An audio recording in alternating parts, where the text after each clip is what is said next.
सो आज की first news ये है कि आरबीआई ग्रेजुअली रिमूव कर देगा आईसीआरआर को। So what is an ICRR? ICRR का फुल फॉर्म होता है incremental cash reserve ratio.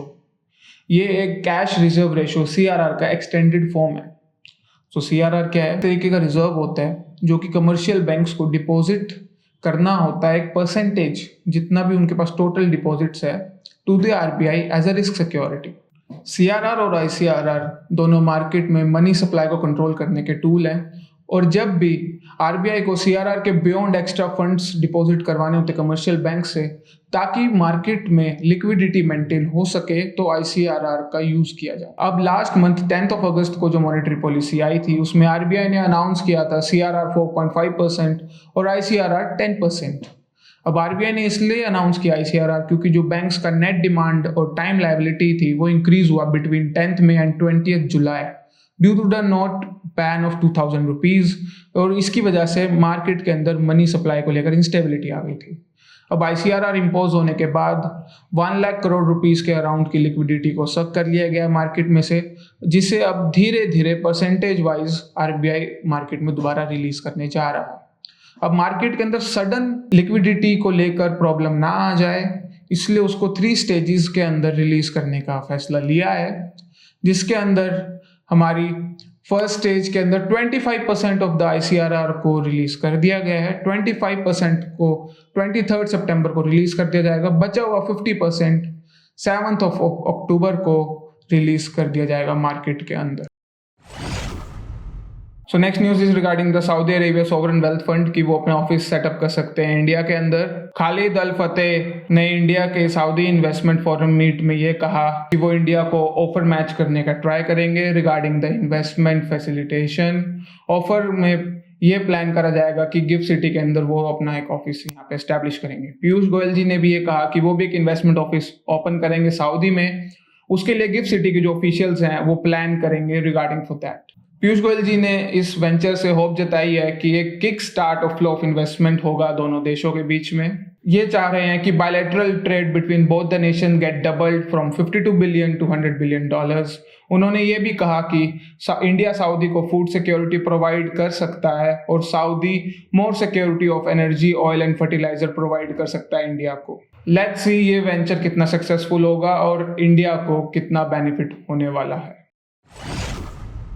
So coming to our next news कि आरबीआई ने एक गाइडलाइन और रिलीज करी थी जिसमें लोन रिपेयर्स के लिए बेनिफिशियल है। आरबीआई ने वेंसडे को ये अनाउंस किया कि आरबीआई के अंडर में जितनी भी एंटिटीज आती हैं जो लोन फैसिलिटी को प्रोवाइड करती हैं, उन्हें फुल रीपेमेंट के बाद ओरिजिनल प्रॉपर्टी के डॉक्यूमेंट्स को वापस करना होगा रिटेल बोरोवर्स को with in 30 days from the repayment of the loan. अगर वो ऐसा नहीं करते हैं तो उनको बोरोवर्स को पेनल्टी पे करनी पड़ेगी जो कि होगी 5,000 rupees per delayed day. RBI ने प्रेस रिलीज में बताया कि रेगुलेटेड एंटिटीज डाइवर्जेंट प्रैक्टिसेस का यूज करते थे डॉक्यूमेंट वापसी देने में, और जिसकी वजह से कस्टमर्स को, कंज्यूमर्स को काफ़ी दिक्कत हो रही थी और आरबीआई के कंप्लेंट पोर्टल पे कंप्लेंट इंक्रीज हो ही जा रही थी। अब इसके अकॉर्डिंग जो लोन कवर होते हैं वो है कंज्यूमर क्रेडिट, एजुकेशन लोन, किसी भी इमूवेबल प्रॉपर्टी का क्रिएट या एनहेंस करने के लिए जो लोन होता है, या फिर investment in financial assets and others. अगर रेगुलेटेड एंटिटीज से ओरिजिनल डॉक्यूमेंट लूज हो जाते हैं तो उनको बोरोवर्स को हेल्प करना होगा डुप्लीकेट या सर्टिफाइड कॉपीज को बनाने में ओरिजिनल डॉक्यूमेंट्स की जगह।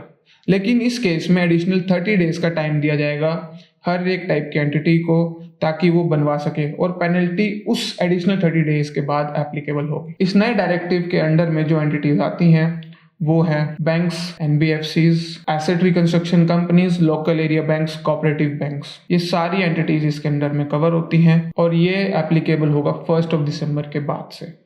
सो बोरोवर्स को जरूर ही काफी राहत मिलने वाली है। So next is government GST appellate setup करेगी। जीएसटी के लीगल मैटर्स में फंसे लोगों के लिए एक अच्छी खबर आई है। सेंटर ने नोटिफिकेशन इशू करते हुए ये बताया कि 31 बेंचेस ओपन करेगी ऑफ जीएसटी अपीलेट ट्राइब्यूनल। ये मूव हेल्प करेगा जीएसटी रिलेटेड लीगल मैटर्स को एफिशिएंटली सॉल्व करने में। 18 फेब को जीएसटी काउंसिल ने रिकमेंड किया कि एक प्रिंसिपल बेंच और वेरियस स्टेट बेंचेस को बनाने का, और अब गवर्नमेंट ने नोटिफिकेशन जारी करते हुए इसको कंफर्म कर दिया है। नोटिफिकेशन के अकॉर्डिंग प्रिंसिपल्स बेंच बनेंगी दिल्ली में और 3 स्टेज बेंच यूपी में, और लार्जर स्टेट जैसे गुजरात, तमिलनाडु, कर्नाटका, राजस्थान, महाराष्ट्र में 2 बेंचेस बनेंगी। Principal bench inter state related problems के मैटर सॉल्व करेगी और स्टेट बेंचेस बाकी के मैटर्स को सॉल्व करेगी including the rates.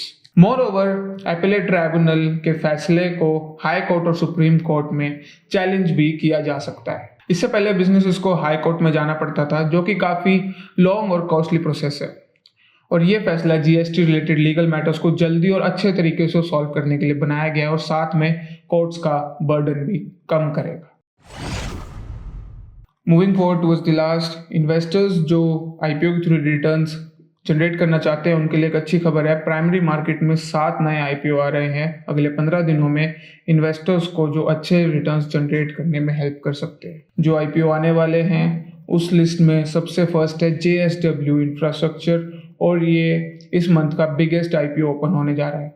JSW infrastructure 2800 crore rupees fresh equity shares के थ्रू रेस करने वाला है। नेक्स्ट है Haryana based online travel agency यात्रा ऑनलाइन, जो 775 करोड़ रुपीस रेस करने वाली है मार्केट से। इस कंपनी ने 14 सितंबर को 349 करोड़ रुपीस रेस करे थे फ्रॉम 33 एंकर इन्वेस्टर्स।